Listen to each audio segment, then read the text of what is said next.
obboleetti teenya takka tunis biyya namaa kana keessa jirti. Warri mana dullatti takka jira jaan ta'e hin beekne qaama raadiqii naan jaan jedhe qaama raadiquun hin danda'ayi. Hin dandeessu.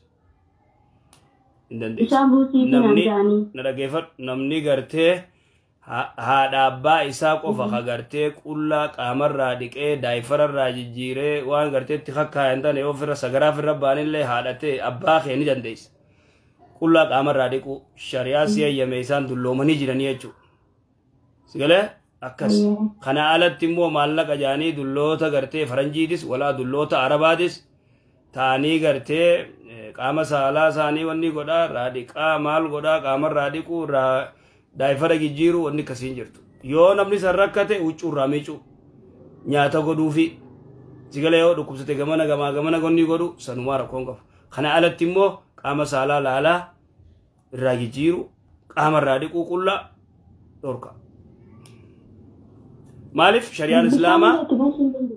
shari'aan islaamaa qawraa namaa laaluun dhorka haraami jechuudha. Sigalee qawraa namaa laaluun haraami akkas. Ilmoo amata 8 faabireettoo mataa banaa taa'uu kanumatti gaa yoon fi akkamiin ijoollee amata 8 biratti jijjiirrachuu gaa akkanuma mataa banaa taa'uchuu bakka haati yoo ta'e qaabila taa'uun akkamiin ilaalama. Ilmoo obboleessa kan ta'in jechuudha. Ilmoo obboleessa keetiifaa. Ijoollee saayiba obboleessa keetiifaa ijoollee isaanii jechuudha. Ijoollee gartee waa adda baafattee tamyiiz waa adda baafattee tooraama 8 fi maalitti ijoolleen adda baafatti waan akkanaa huccuu qullaa fi maal bira jijjiirrachuu kun hin barbaachisu.